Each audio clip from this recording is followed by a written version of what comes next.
You like being all blurry in the background. Well, just because it's a fucking mess, and that red thing is a fucking mattress behind me, so I don't want to have a mattress behind me. But that's like punk. We're interviewing a punk band. It's very punk. It's very punk. Do-it-yourself punk ethos, I think, would go well. There you go. There, look at that. Yeah, that's punk. No, I'm not fucking doing that.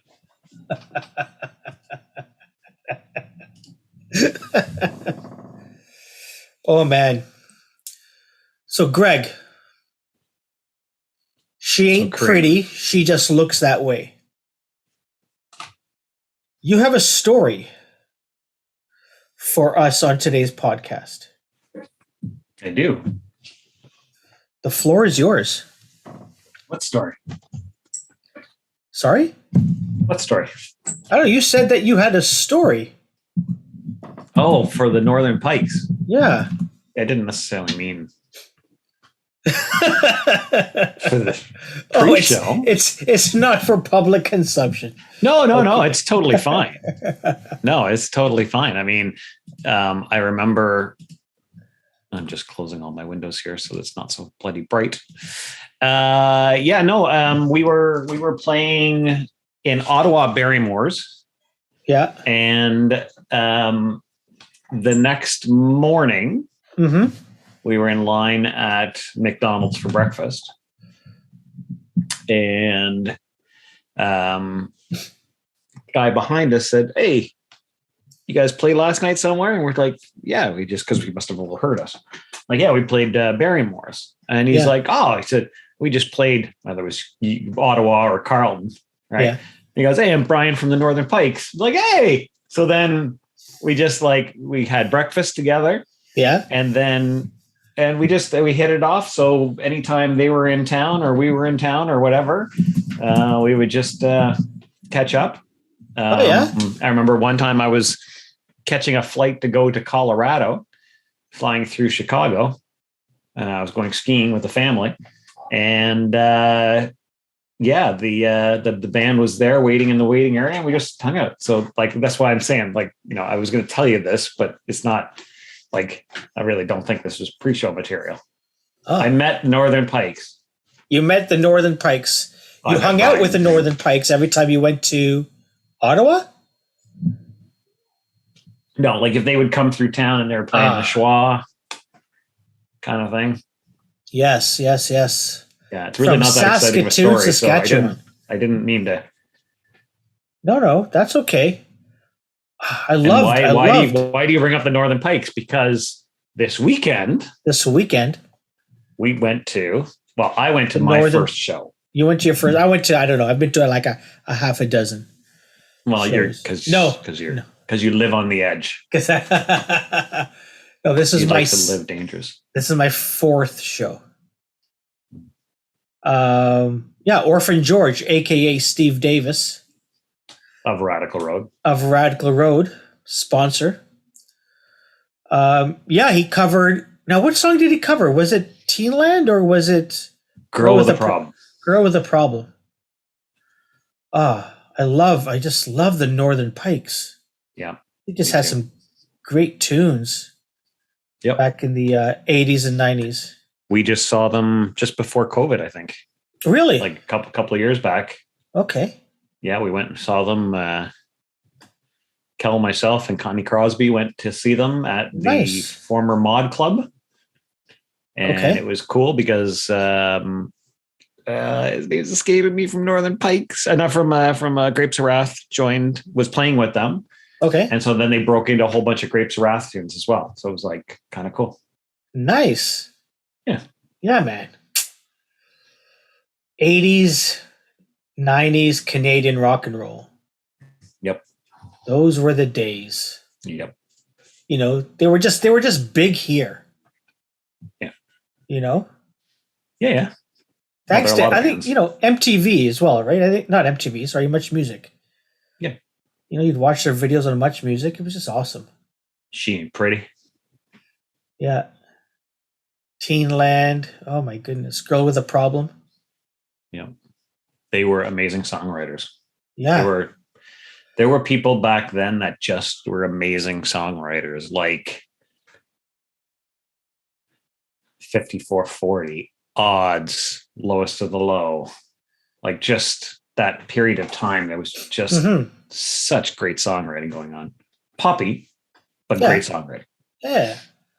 So you still have their phone numbers? No. Oh, right. No. But if you bumped into Brian again, could you say, "Hey, remember me?" I doubt it. Oh, man. I doubt it. All right. It's like we go see Images in Vogue, same sort of thing. Hung out with those guys a lot, but today would they know who I am from Adam? Probably not. Probably not.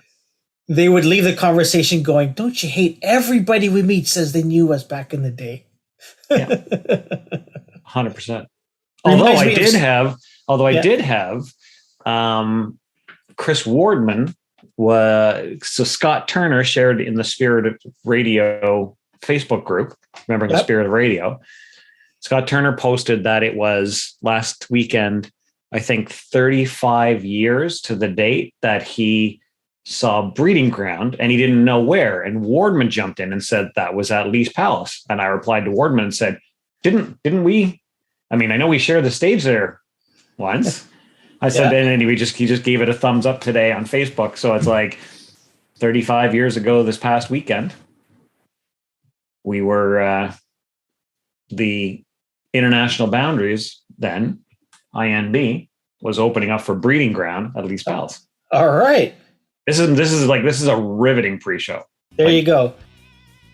Hi, the following podcast is brought to you by Radical Road Brewery, the best craft beer in the heart of Leslieville. Find them at 1177 Queen Street East. That's Radical Road Brewery. So I'm Kara, the lead guitarist of Batskin. And I'm Tamara, the singer of Batskin, and you're listening to Welcome to the Music.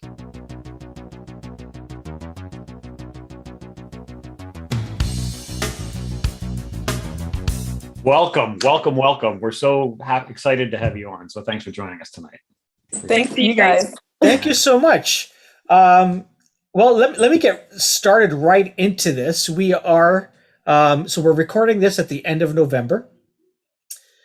And, Gregg and I have been to a few live shows already, so our first pandemic shows.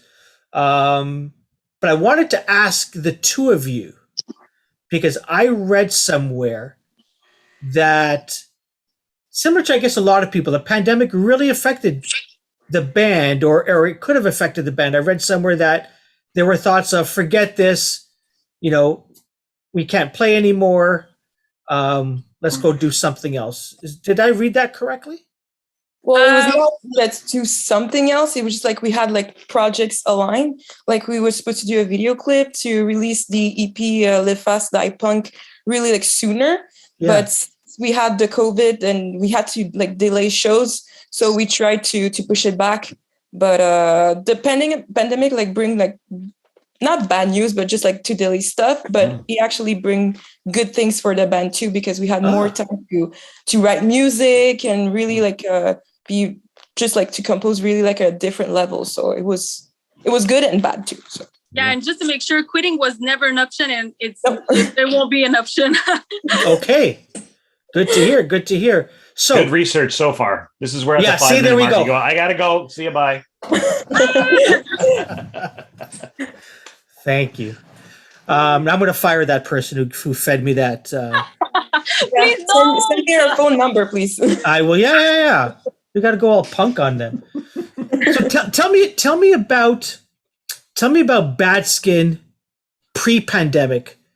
What were you girls doing? Were you working on the EP? Was it done? Were you playing live shows? Tell me about Bad Skin prior.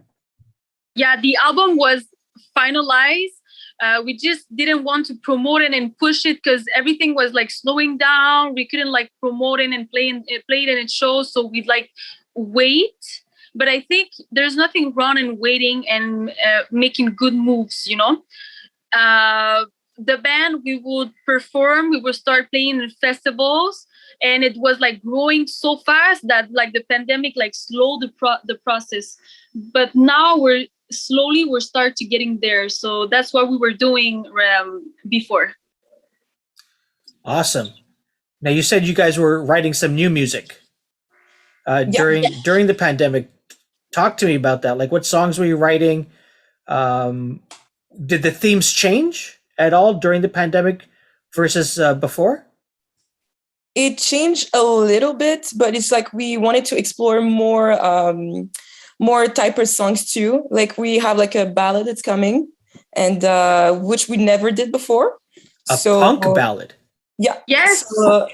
So we put like even like synthesizer. And we never did that before too. So it's gonna be good. It's gonna be good. Yeah, we're trying to reach out like as many people as we can, and I think like by exploring like different types of music without changing our personality or the essence of the band, we can reach out more people and like grow in the music. Because when we started, we sucked. Like I didn't even know how to play guitar, but now I'm comfortable. I know how to play guitar, and I think we all grown so much. So we want to show like the evolution of the band also. It's interesting you say that, because I mean, and one of the things I want to talk about was you did a cover of Barbie Girl, right? Punk version of Barbie Girl. So like that was neat. That was fun. Where did that like is, in the evolution of the band? I mean, from a different sound perspective. Yeah. It was so fun. Like the idea of Barbie Girl was really like an idea like that. We said, let's use like the less punk song ever, like the opposite. And I think that song is like really the opposite, and let's try to make it punk. And everybody knows that song, even if you don't listen to pop or anything like that, everybody knows that song. So it was like making fun, using it that girly kind of vibe and making it punk and fun. And like when we played on live and shows, even like the big guy with the beard, they start singing, and everybody sings that song. So it's so fun. Like people laugh so much, and I think that's like the song that people they don't forget it. They remember when we play it on show. They remember that song for sure. It actually, it's funny because it reminds me of, and I don't know if it's band Il Scarlet, sort of the ska band Il Scarlet. Ska punk kind of thing. Anyway, they would always cover Rihanna's Umbrella, and it was the same sort of thing. It was like they just do this sort of offbeat version of it. It was just, I mean, it just went over every time they played it. Yeah, that's so cool. Caro, is Bad Skin your first band? Yeah, my last band also. So let me ask you, why punk band? Why Tamara? Well, when I was going to CJEP, I saw like a poster, and she was looking for a band, a girl band, and I was playing clarinet, and I learned drums on Guitar Hero, so I was not like exceptional, but I knew how to keep a beat. So, and my dream since I was like 4 years old is to be in a band. So I took the number, I reached to her, and she took me. Awesome. And I know like we're gonna do like great things. Wait, you're the lead guitarist and you came playing the clarinet? Well, I play a lot of stuff. Okay, but all right. When I saw the poster, I was in music CJEP, and that's when I reached her. Yeah, this girl is everything. She plays bass, piano, drums, guitar, opera, trumpet. She's amazing. Wow. And Kara, did you know this was going to be a punk band? Yeah. Okay. Yeah, I was listening on the poster. But I listen to everything. I can go to Beethoven, to like Cannibal Corpse, to Justin Bieber. Oh, that's true. That's facts. Wow. Is there going to be a Justin Bieber cover? Maybe. We never know. Maybe in the future. We never know. That would be interesting. Tamara, why a punk band? I don't know, because I was thinking like, okay, let's make a punk girl band and let's like be super taboo and like shock everyone. When I was younger, I was like rebel. I wanted to shock everyone. So I was like, okay, let's put girls and punk rock and let's make it trashy, but girly at the same time. And I think it's like two opposites. So I wanted like to bring something new and inspire girls also to like, you can make it too. You can make your dreams real. And I don't know, I just wanted to, it was an idea and it was just something that I wanted to do. Nice. I read that starting Bad Skin was in response to just you being just pissed off and upset at where you were. Tell us a bit about that. Yeah, even the name of the band Bad Skin, it's a little bit like against like the society norms, the norms of the society, because you know they force you like to be perfect. When you're younger, it's the pimples. When you're old, it's like the wrinkles. So like let's call it Bad Skin and let's like assume that we're not perfect and that we are human and that like there's no like good skin or bad skin, you know, like let's just be bad. Nice. What were you upset about when you wanted to start Bad Skin? Everything.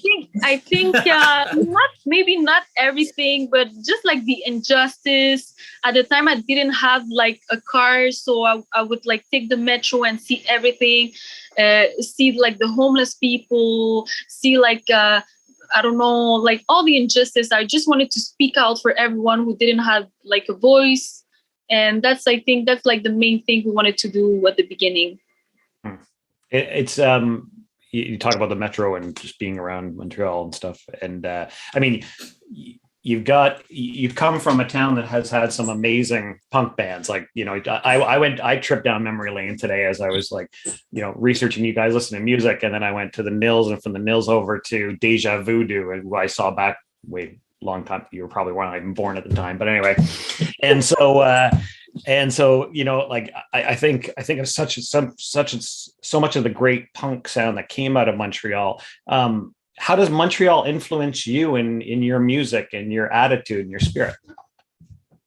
I mean, like she said, like we see stuff happen every day also. So like the city like really gives us inspirations for our songs. So like everything, it's based in Montreal. Like our influence is Montreal, basically. Awesome. Tamara, sorry, you were saying something, Tamara?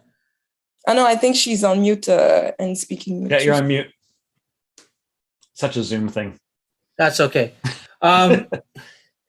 So I heard an interview that both of you did, and you were talking about the power of social media, connecting with fans, coming up with ideas, promoting your music.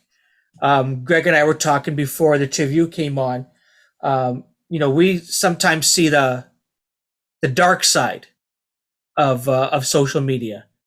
Yeah.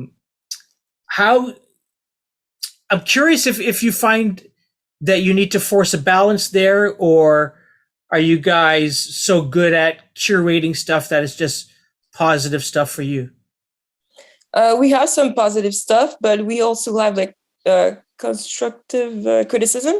Mm-hmm. So we more take it that way. Like if, I don't know, if it's not well record or something like that, we try to fix it. But like if you play in a live show, we try to fix it so everybody can watch it. But we never really had anything bad written about us, as I know. Mm-hmm. But, yeah, and it's okay. Even if people don't like it, they don't have to like us. We don't do it. Yes, we want people to like us for sure, but if not, we're not gonna cry about it. Like mm-hmm. we're trying to be like sincere and be ourselves and try to be like out there and like just tell people that we're normal, you know. And if you like it, you like it. If not, we're not gonna pretend to be something else, you know. Absolutely. I know you girls have plans next year of touring. Yeah, I think I saw some European dates on the website. Have you done anything local so far? Played any live shows yet? Yeah, in the summer we played 2 festivals Oh, for nice. Montreal Pop and M4C, Music for Cancer. So Okay. yeah, it was really, really cool because we didn't have a lot of shows during the pandemic, and it Of was course. really like a first festival, so we were excited. Yeah, it was a great comeback for us, and we wanted to play so much in those festivals, and finally we were there, and people like recognize like our potentials, and we had like great opportunities to play in shows. We're so grateful, and it was a great comeback. Like we didn't play show for a year, like a live show, because we did like 2 festivals, but they were online. Yeah. And we were lucky to play online too. But just being with people, like seeing the people, just the energy that you feel when you go on stage, it's everything. It's so fun. Plus, it was a festival, so what can we ask for more? Absolutely. I want to get back to the live event, but let's go back to playing a virtual concert. That must have been strange. You guys are a punk outfit, and you're singing to a screen or to the camera. How did you, like, I don't know, like how does that performance come out of you? Oh no, it was good. It was like if we were doing like a band practice, but All with right. cameras. But you're still nervous because you know it's live, so you don't have to fuck up. And Yeah. can I see? I'm sorry. That's so okay. yeah, you're still nervous, you know. Yeah. And then going live, how was that experience after over a year of not being able to?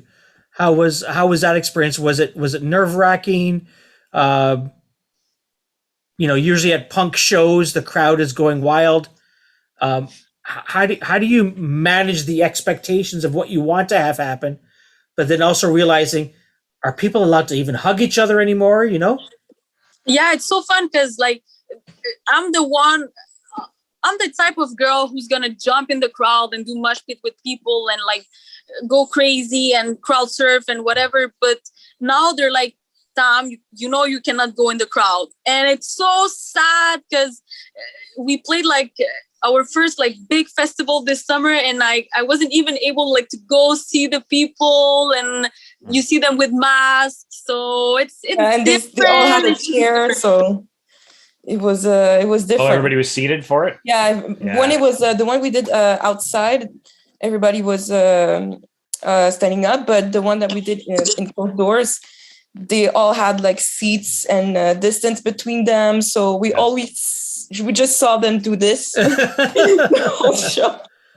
It was fun, but it's different, but it was still fun anyways. Nice. I saw a video, I think, Car, of you couch surfing, and I was wondering, wow. I do that a lot. I do that a lot. Nice, awesome. Is Grey Day, was that your first video? No, we had the first one that we did was called All the Drugs. I think it came out like maybe like 5 or 6 years ago. Okay. We did Barbie Girl, Grey Day. And Clowns for President. And Clowns for President, which is coming in the few weeks. Yeah. I think I saw something on Instagram.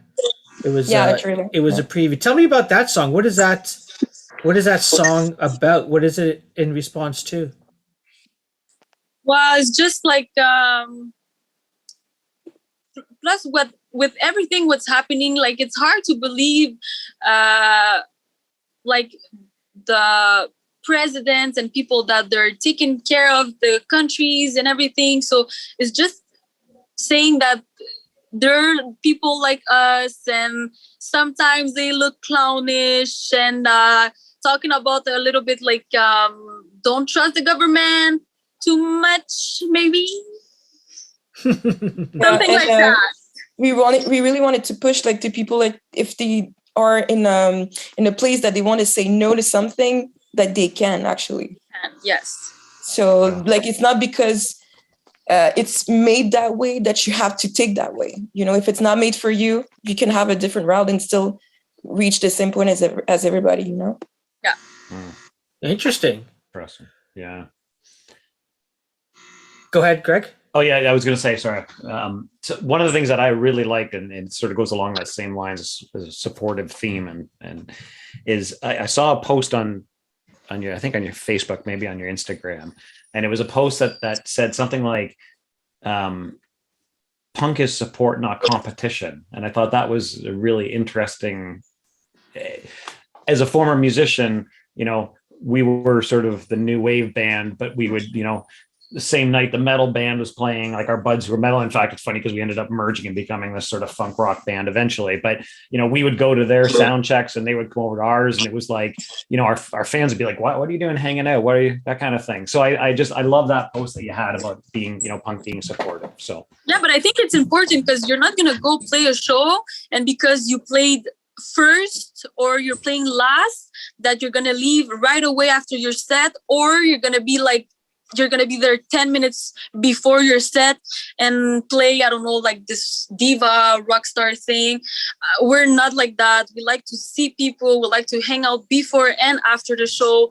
It's called networking. I think it's super important. So if people are listening and they want to play in a band and have a band, I think networking is the most important thing ever. Yep. Absolutely. Absolutely. Yeah. We have a segment, Tamara, called Lost Venues, where we discover a venue that perhaps you've played in before that holds fond memories, or maybe not so fond memories, but there's good stories that come out of that. Wondering if there's a lost venue that you can tell us about. Yes, I think it's one of my favorite venues because I think it's one of the first venues we've played before even the band was something bigger. The Catacomb. I don't remember where is. I think it's on not Saint Denis, Saint Laurent, and I don't remember the street, but it's legendary. This venue has been open for years and years. And now it's closed. It was going down a little bit before COVID, but now because of COVID, they had to close. So I'm so sad because the venue is like super vintage. They have like those skulls everywhere. It's super trashy, and the sound there was very nice. Like I used to remember we used to play like in like shitty bars. I don't want to say shitty because all the places are nice, but that place, I can hear myself, I can hear my guitar, I can hear my voice, I can hear the drums in the back, and the venue is super fun. They have like 2 floors, and people there, if you go to Catacomb, it's gonna be trashy, and people arrive there with mohawks and everything. It was so fun. Perfect, nice. Caro, do you have a separate place maybe that you've enjoyed playing in before? I'm so sorry. I have a small memory. I don't even know what I did last week, but Catacomb was my favorite spot to play to, and I was wondering when it closed. Wow. I one of the places, and I don't even know. I haven't been to Montreal in many years. Is Fufun Electrique still? Yeah, it's running? still. Yeah. Okay. Yeah, I didn't. I mean, I used to go see a lot of bands back in the day back there. So. But they kind of adapt the bar with the crowd. Like they doing like Thursday, pop Thursday, and they play like really? pop music. But back in the days, if you didn't have a mohawk, you couldn't go in the Fufun Electrique. Yeah. That's interesting. I love that place. I spent a lot of time there. It's fun because people, like when they start doing that, people started hating. They're changing. Why are they accepting like people that they're not punk and they don't have mohawks and they don't have like leather jackets with studs and everything? But I think it's part of the evolution. Like that's what we want to do with the band too. We cannot stick to this like 80 vibe. Yes, we can do something, but let's grow with what's the industry. Let's I don't know. I think it's part of the change, and it's part of the game, and it's part of the evolution of the music too. Yeah. So Tamara, you just said something interesting. People had to have a mohawk to get into that place? Yes. Gregg, you had a mohawk? I didn't have a mohawk, but I had big hair. It's never too late. Never too late. Never too late, Gregg. Yeah. Did you have the Right leather jacket with studs? I had a leather. I'll send this one to you. Yes. Gregg, I learned new things about Gregg all the time. This is interesting. This is good. I grew up in the punk clubs of Oshawa, so you know. There you go. So, yeah. Nice. Is there a place that at this stage of the game that you're looking forward to playing? Is there a venue maybe in Montreal or somewhere across North America or even in Europe that is a dream one day to play? I'd say it would be a dream to play at Parc Jean Drapeau. Yes. They have like the biggest stage that you can ever see in Montreal. Okay. So that would be like, this is where they do Heavy Montreal and 77, I think so. Yeah. So yeah. Wow. How big of a place is this? Oh my God, it's Huge. big. They have like I think they have like 3 or 5 stage all across the venue outside. Yeah. So yeah. It's For really me, I would say Centre Bell and like a sold out show. That's you. One Have day. you been to Heavy? I've been meaning to get to Heavy over the years. I just have not been able to get out to it. Oh yes. Is that a good show, Yeah. Heavy? Yes. Yeah. So fun. Yes. Yeah. Yeah. Last time I went to Heavy Montreal, Marilyn Manson was playing at that time. So imagine, it was so fun. Nice. I think we were supposed to go one time. Did Rage play? Yes. Maybe not. Yeah, I think Rage played. We were going to go up for that. We just and again, I'm old, so we were going to do the VIP with the everything, Okay. Yeah. Anyway, we didn't end up making it out. There was a show. So that's one that I really, wished I had actually made it to, and sort of. It's fun regret not too. playing it. Yeah. Yeah. Gregg, how many times are you going to tell them that we're old? I'm not saying you're old. I'm saying I'm old. You're old, yeah. But I'm just saying. Yeah, that's fine. They're going to hang up and they're going to go out to their friends and their management and said, "No more old people, please." Oh, true. like That's that. true. No more. We don't want to talk No, because you pass the knowledge. We always learn. Exactly. You're young at heart too. Yeah, Gregg. Gregg, you're young at heart. Yeah. There you go. Nice. So I understand you have a song that you're going to play for us. Yes. Grade 8. Tell us about the song.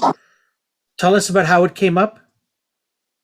Well, one day I was so bored at home. I had like a day off and it was rainy outside. And I called like all my friends. They were all working or doing something. And I said like, well, instead of being bored, I'm just going to write a song. And that's how we do it.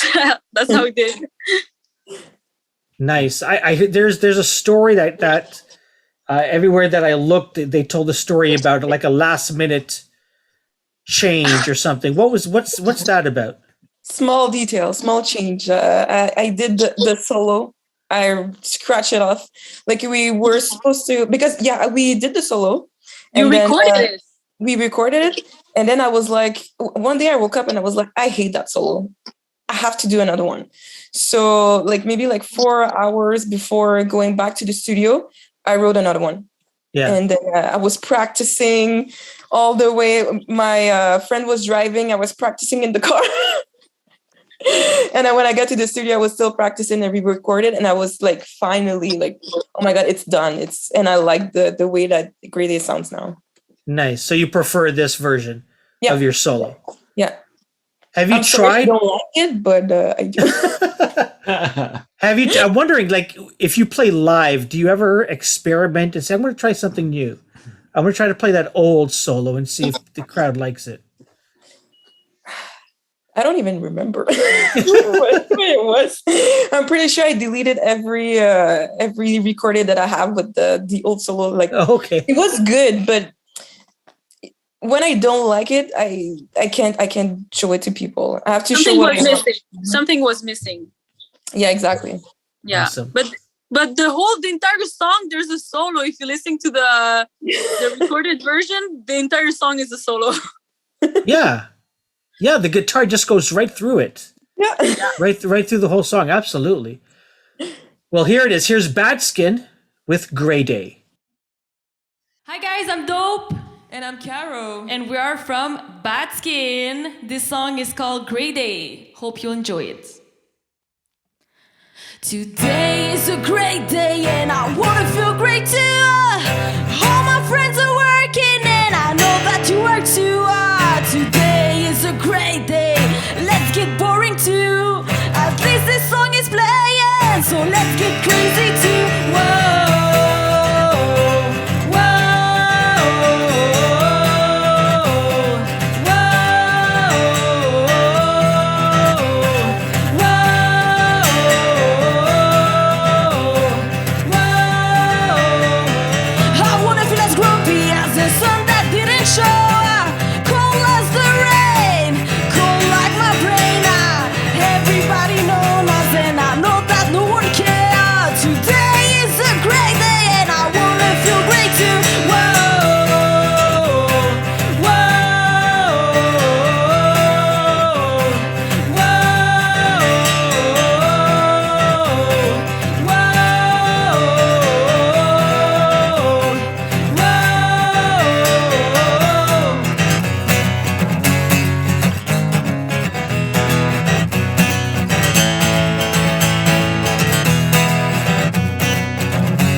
Today is a great day.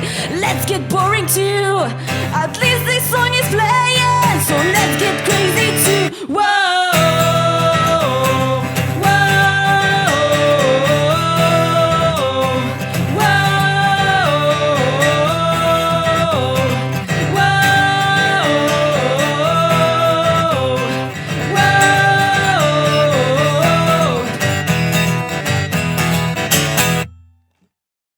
Awesome.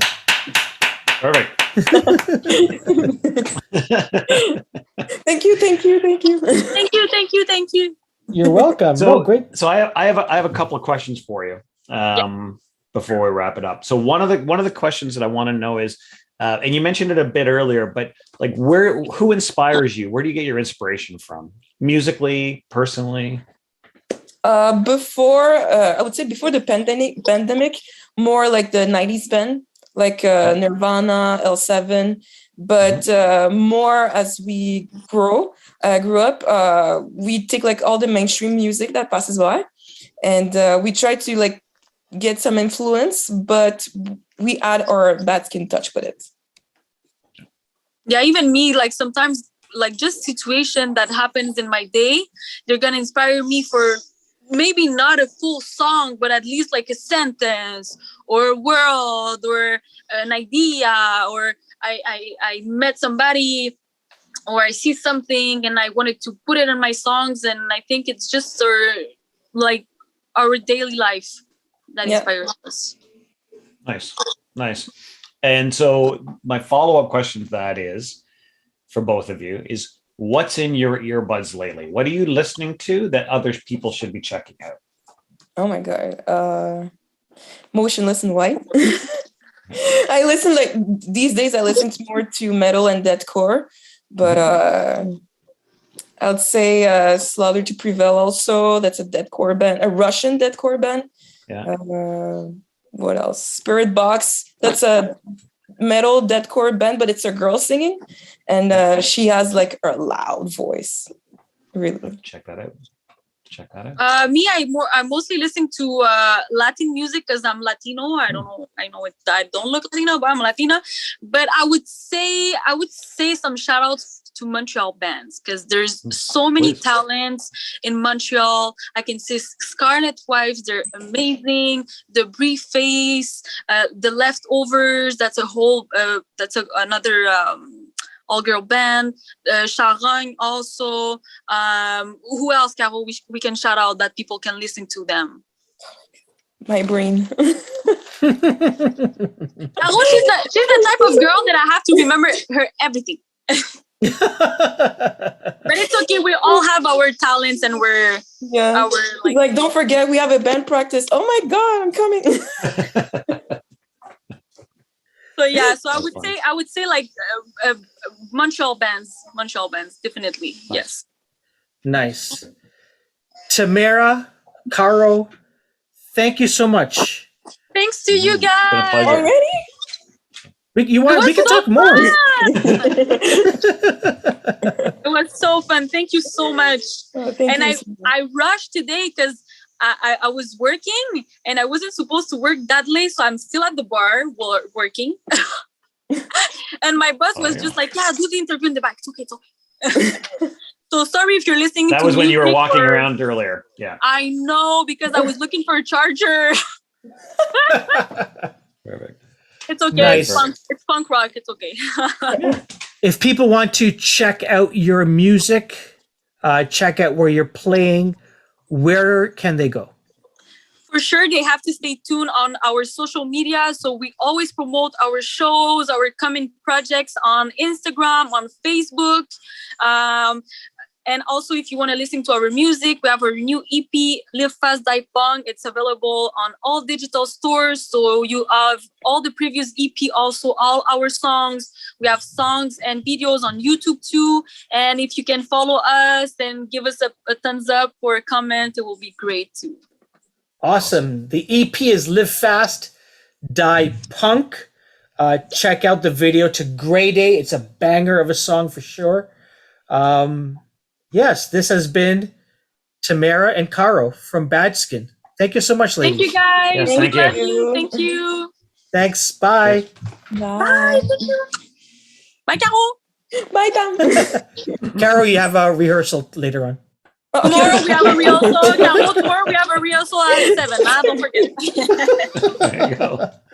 Bye. Bye. Hey, thank you Take so care, much, guys. guys. Thank you for the Thank you. Whenever you Thanks guys for want, joining us. thank you. Whenever you guys want, okay? Yeah, no problem. When we get, so we normally record in a bar on the east end of downtown. And so once we get through this and COVID, and you're in Toronto, let's meet up there and we'll sit down for follow-up chat. Definitely. For sure. Yeah, Love it's a that. date. It's a date. Awesome. Perfect. Thank you, guys. Thanks. Thank you so much, Thank Karim. you. Thank you, Greg. Bye. Bye.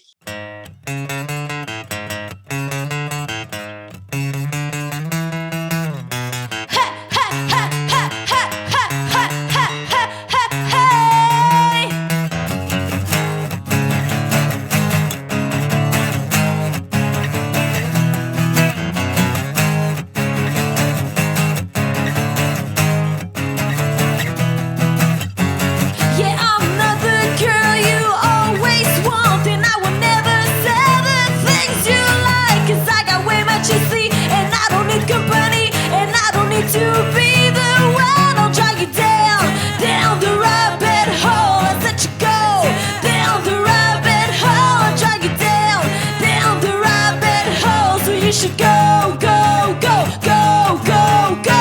And I'm not dead to make you feel alright, and I'm not dead to fool your ego, man. 'Cause I got basket with me, and we got so much to see, so that's why we can be the one.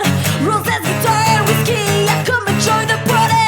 Live fast, die bug. Diamonds are Ferrari. If you want to be with me, you got to spend all in all. I'll drag you down the rabbit hole. I'll let you go, down the rabbit hole. I'll drag you down the rabbit hole. So you should go, go, go, go, go, go.